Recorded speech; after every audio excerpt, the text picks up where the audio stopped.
తాజాగా ABP news అనే ఒక జాతీయ మీడియా ఇంటర్వ్యూలో మంత్రి నారా లోకేష్ గారు 2019-24 మధ్య తిరుమల లడ్డూలో జరిగిన కల్తీ అది ప్రభుత్వ ఆధ్వర్యంలోనే జరిగింది కాబట్టి ఇప్పుడు కూడా మేము ప్రభుత్వాన్ని నడుపుతూ ఉన్నాం కాబట్టి ప్రపంచంలోని హిందువులందరికీ కూడా క్షమాపణలు చెబుతూ ఉన్నాం అని చెప్పి అది కూడా ఒక ప్రభుత్వాన్ని రిప్రజెంటేటివ్గా క్యాబినెట్లో ఒక సీనియర్ మంత్రిగా might be in 1 minute 20 seconds ఆ వీడియో క్లిప్లో Lokesh had the same word senior minister అనే word might be twice thrice has taken that word 2-3 సార్లు ఆ వర్డ్ తీసుకున్నారు ఆయన సీనియర్ మినిస్టర్ అని ఒక సీనియర్ మినిస్టర్గా ప్రపంచంలోని హిందువులందరికీ 1924 మధ్య జగన్మోహన్ రెడ్డి గారి పీరియడ్లో జరిగిన అడల్ట్రేషన్కి క్షమాపణలు చెబుతున్నాను అన్నారు. అయితే ఆ జాతీయ మీడియా అంటారు, దాంట్లో జర్నలిస్టులుగా పనిచేసే వాళ్ళు భలే గమ్మత్తుగా కనిపిస్తారు ఒక్కోసారి. ఎందుకంటే వాళ్ళకేమీ ప్రశ్నలు అనిపించవా? అడల్ట్రేషన్ జరిగిందా? ఆ ట్యాంకర్లు ఎప్పుడు శాంపుల్స్ తీసుకున్నారు? జూలైలో వీళ్ళు ముఖ్యమంత్రి అయిన తర్వాత జూలైలో వచ్చిన ట్యాంకర్లు అప్ టు ద మార్కు లేదని చెప్పి వెనక్కిపోయి మళ్ళీ ఆగస్టులోనూ సెప్టెంబర్లోనూ వచ్చాయని చెప్పి సుప్రీంకోర్టు నియమించిన సిబిఐ స్టేట్ ఇద్దరు అధికారులు ఉన్న సిట్ చెప్పింది కదా. మరి ఆ మినిమం జ్ఞానం కూడా ఈ జాతీయ జర్నలిస్టులు అనబడే వాళ్ళకు ఉండదా? ఆ ప్రశ్న లోకేష్కు వేయరా అని చెప్పి అనిపించినప్పుడు ఇమ్మీడియట్గా వితిన్ ఫ్రాక్షన్ ఆఫ్ సెకండ్సే మనకు సమాధానం కూడా దొరుకుతుంది. ఇవంతా పెయిడ్ ఇంటర్వ్యూస్ కదా. ఆంధ్రప్రదేశ్ ప్రభుత్వం సమర్థవంతంగా ఏదైనా పని చేస్తుందా అంటే అది వీళ్ళ ప్రచారాల కోసం ప్రభుత్వ సొమ్ము ఖర్చు పెట్టడమే. జాతీయ మీడియాలో వీళ్ళ ప్రమోషన్ కోసం విచ్చలవిడిగా ఖర్చు పెట్టడమే. సో ఆ ప్రమోషన్ ఇంటర్వ్యూలో, ఆ పెయిడ్ ఇంటర్వ్యూలో కూడా ఆ జర్నలిస్ట్ అనబడే వాళ్ళు భలే పెర్ఫార్మెన్స్ ఇస్తూ ఉంటారు. ఏదో జెన్యున్గా ఇంటర్వ్యూ చేసినట్లు వాళ్ళ ఎక్స్ప్రెషన్స్, వాళ్ళ బాడీ లాంగ్వేజ్. సీరియస్లీ ఆ పెర్ఫార్మెన్స్కైనా కూడా పే చేయొచ్చాము. లేకుంటే లోకేష్ గారు మాట్లాడే వాళ్ళు అర్థమైంది. నెయ్యి ఎప్పుడు వచ్చింది? శాంపుల్ ఎప్పుడు తీసుకున్నారు? క్షమాపణలు చెప్పాల్సింది వీళ్ళ తండ్రి గారు అయిన గౌరవ ముఖ్యమంత్రి గారు అండ్ వీళ్ళ అన్నగారు అయిన డిప్యూటీ సీఎం గారు. వీళ్ళు ఇంకా అంటే మనం షార్ట్ కట్స్లో చెప్పుకుందాం. జంతుకో అంటారు, జాకో, పాకో, గోకో, అంతేనా? ఓకే, అంతేలే. ఆవుకో అంటే ఏదేదో అన్నారు, జంతువులకో, పందుకో, ఆవుకో, ఫిష్ ఆయిల్, ఫిష్కో అనేది అన్నారు కదా. దానికి క్షమాపణలు చెప్పలేక బహుశా ఈ విధంగా చెప్పారేమో అని చెప్పి అనిపించింది. సీరియస్లీ ఎవరెవరికి క్షమాపణలు చెప్పాలి? అసలు లాజికల్ ఎక్కడున్నాయి?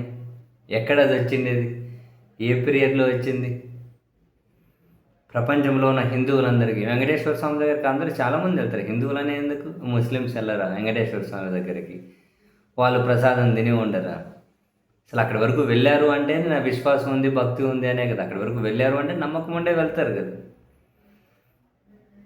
వీళ్ళు ఎంతమంది తెలుసు? ముస్లిమ్స్ వెళ్ళరా వెంకటేశ్వర స్వామి దగ్గరికి? బ్రహ్మాండంగా వెళ్తారు.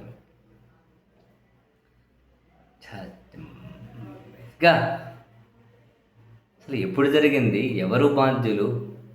ఈ లాజిక్లన్నీ వదిలిపెట్టేసి నేను ఒక సీనియర్ మంత్రి, ప్రభుత్వాన్ని రిప్రజెంట్ చేస్తున్నా, క్షమాపణలు చెబుతూ ఉన్నా. అదేదో ఒక రెస్పాన్సిబిలిటీ ఫీల్ అవ్వాల్సింది ఈ విషయాల మీద కాదు. పాలకల్తీ జరిగి జనాలు చనిపోయారు చూడండి.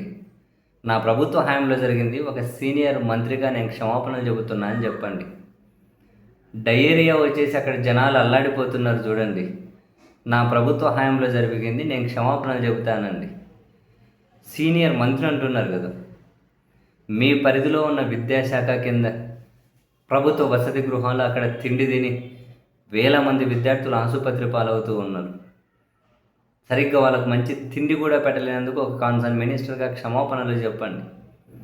7 సంవత్సరాల అమ్మాయిని అత్యాచారం చేసి హత్య చేసి డ్రమ్ములో కుక్కేసినందుకు, 5వ తరగతి అమ్మాయిని ఆ ముచ్చుమరిలో అత్యాచారం చేసి నదిలో పడేస్తే కనీసం శవాన్ని కూడా బయటకు తీయలేనందుకు, డెడ్ బాడీని కూడా, మృతదేహాన్ని కూడా, దానికి క్షమాపణలు చెప్పండి. అర్థం పర్థం ఉంటుంది. ఏదో వీళ్ళ పీరియడ్లోనే శాంపుల్స్ తీసి రిజెక్ట్ అయిన దాన్ని మళ్ళీ వెనక్కి పంపి మళ్ళీ వీళ్ళ పీరియడ్లోనే వచ్చి మళ్ళీ దానికి నేను క్షమాపణలు చెబుతూ ఉన్నాం. మళ్ళీ ప్రపంచంలోని హిందువులందరినీ అంతా తీసుకొని వచ్చేసి ఎన్ని రోజులండి ఈ పెర్ఫార్మెన్స్? సీరియస్లీ భవిష్యత్తు నాయకులుగా చలామణి అవుతున్న వాళ్ళు పక్క దేశాలు ఎలా ముందుకెళ్తూ ఉన్నాయి, ఏ అంశాల మీద దృష్టి పెట్టాలని కూడా ఒక ఫెయిర్ పాలిటిక్స్ చేయండి. 5 ఏళ్ళు కాకుండా 10 ఏళ్ళ తర్వాత అధికారంలోకి వస్తారు కదా. ఫెయిర్ పాలిటిక్స్ చేయండి, ఫెయిర్ గవర్నెన్స్ చేయండి. యువతకు సంబంధించి, యూత్కి సంబంధించి కూడా వీళ్ళు ఇటువంటి రాజకీయాలు చేస్తే మొత్తాన్ని, సమాజాన్ని ఇంత దారుణంగా వెనక్కి తీసుకెళ్లే విధంగా రాజకీయం చేయడం ఏంటండి? స్టాన్ఫోర్డ్లో చదువుకున్నారంటారు లోకేష్ గారు, యువకుడు. ఇటువంటి రాజకీయమా చేయాల్సింది? ఇటువంటి రాజకీయం చేయకుండా రాజకీయాల్లో మనుగడ సాధించలేరా? పొలిటికల్ సస్టైనబిలిటీ సాధ్యం కాదని నమ్ముతున్నారా? అలాగని చెప్పి సామాజిక ఐక్యత దెబ్బతీయవచ్చు, మతాల ప్రస్తావన తీసుకురావచ్చు, దేవునితో రాజకీయం చేయొచ్చు. ఇటువంటి వాటి వల్ల ఎవరికండి ప్రయోజనం? మీరు ఏ మతాన్ని అడ్డు పెట్టుకొని రాజకీయాలు చేయాలనుకుంటున్నారో ఆ మత విశ్వాసాలను దెబ్బతీస్తున్నారు. భయంగా వాళ్ళు దేవుడి ప్రసాదం తినాలన్నా కూడా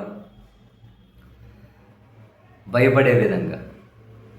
పైగా ఈ మత పిచ్చి జనానికి ఎక్కించి ఇంకో ఎదుటి వ్యక్తిని కులం, మతం పేరు మీద ద్వేషించి సామాజిక ఐక్యత దెబ్బతీసే ప్రయత్నాలు ఇవన్నీ. వీళ్ళు ఇలా చేయడం ఎంతవరకు ధర్మం, ఎంతవరకు న్యాయం? కానీ ఒక పవర్ పాయింట్ ప్రజెంటేషన్ ఇవ్వండి. అసలు సిబిఐ సిట్ నియమించింది, సిబిఐ రాష్ట్రం సిట్టు. శాంపుల్ ఎప్పుడు తీసుకున్నారు? అసలు వీళ్ళు చెబుతున్న వాళ్ళు నెయ్యి సరఫరా ఎప్పటి నుంచి చేశారు? క్లారిటీ ఎవరో మాట్లాడతారు. ఇటు ప్రభుత్వ సొమ్ము ఉందని చెప్పి కోట్ల రూపాయలు మీడియా వాళ్లకు పనిచేసుకొని విచ్చలవిడిగా వాళ్ళదే విధంగా ప్రమోషనల్ వీడియోలు చేయించేసుకొని మనల్ని మనం గొప్ప నాయకుడిగా ప్రజల ముందు ప్రొజెక్ట్ చేసుకోవాలి అంటే మనం తీసుకునే నిర్ణయాలు, పాలనలో తీసుకొచ్చే సంస్కరణలు, మన ఆలోచన ఇది కదా పెట్టుబడిగా పెట్టాల్సింది. ఇప్పుడు ఈ తరం రాజకీయాలు చేసేవాళ్ళు బయట పక్కన దేశాలను చూడట్లేదా? ఏ దేశం ఏ ప్రాతిపదికన ఎదుగుతూ ఉంది అని. ఏంటో అబ్బా, నిజంగా ఎంత బాధిస్తుందో ఈ ఆంధ్రప్రదేశ్ రాజకీయాలను చూస్తే.